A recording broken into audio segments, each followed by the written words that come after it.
हैं सहकारिता सचिव और रजिस्ट्रार मंजू राजपाल ने सहकार दीपोत्सव मेले का शुभारंभ आज किया। इस दौरान उन्होंने कहा कि मेले में इस बार महिला स्वयं सहायता समूह को सफल और सक्षम बनाने की दिशा में उनके उत्पाद भी शामिल किए गए हैं और भविष्य में सहकार से समृद्धि के लिए कई तरह के नवाचार किए जाएंगे। इस मौके पर सहकारिता सचिव मंजू राजपाल से खास बातचीत की एसोसिएट एडिटर निर्मल तिवारी ने। सहकारिता सचिव और रजिस्ट्रार मंजू राजपाल इस समय सहकार दीपोत्सव मेले का आपने शुभारंभ किया और जितने भी महिला स्वयं सहायता समूह हैं आप उनके द्वारा बनाए प्रोडक्ट का अवलोकन कर रहे हैं।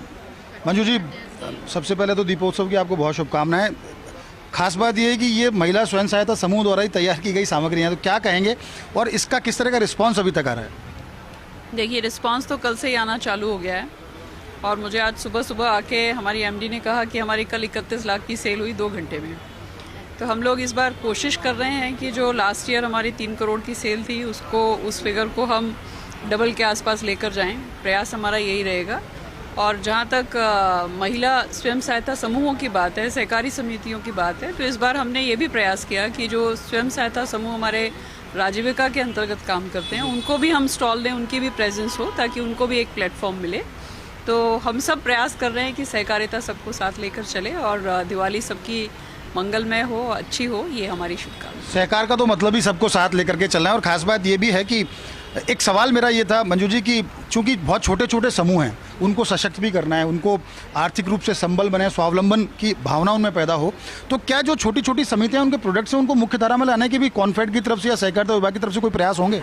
बिल्कुल, हम लोगों का प्रयास यही रहेगा कि जितने भी हमारे इस तरह के स्टोर्स हैं उस पे एक तो हम कोलैबोरेट करें स्वयं सहायता समूहों के साथ में, और दूसरा जो लोकल स्टफ़ है तो लोकल के लिए वोकल कैसे हुआ जा सकता है वो भी हमारी प्राथमिकता में रहेगा। और हम प्रयास करेंगे कि और अधिक प्रेजेंस सहकारिता की और सहकारिता के माध्यम से जो प्लेटफॉर्म हम मेले के माध्यम से प्रोवाइड करते हैं उससे इन समूहों को न सिर्फ एक माध्यम मिले बल्कि वो अपनी अर्निंग को एक मीनिंगफुल वे में लोगों तक भी पहुंचा सकें और उनको वो सेटिस्फेक्शन मिले। एक अंतिम सवाल सर, कोऑपरेटिव टूरिज्म की बात करें, सहकार पर्यटन की, उस दिशा में भी कोई कारगर प्रयास सहकारिता विभाग की तरफ से होंगे? क्योंकि इस तरह के प्रोडक्ट्स देशी विदेशी पर्यटकों को भी बहुत लुभाते हैं। देखिए, सहकारिता से समृद्धि की ओर ये मिनिस्ट्री ऑफ कॉर्पोरेशन का फंडामेंटल है जिस पे हम काम कर रहे हैं और ऐसी 54 तरह के पहल इनिशिएटिव्स किए गए हैं जिस पर सहकारिता विभाग काम कर रहा है। तो उसमें टूरिज़्म भी शामिल है और हमारा प्रयास ये रहेगा कि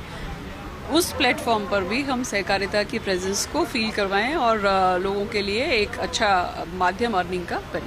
बहुत धन्यवाद और दीपोत्सव की एक बार वापस से आपको शुभकामनाएं। देखिए, आप मंजू राजपाल जी हैं, सहकारिता सचिव और रजिस्ट्रार। आपका साफ तौर पर कहना है कि सहकार चूँकि समृद्धि का रास्ता है, सहकार चूँकि सबके सहयोग का रास्ता है, स्वावलंबन का रास्ता है, तो इसको और मजबूत किया जाएगा और भविष्य में भी इस तरह के और कई कार्यक्रम और कई आयोजन किए जाएंगे। कैमरा पर्सन साहिल खान के साथ Nirmal Tiwari, first India news, Jaipur.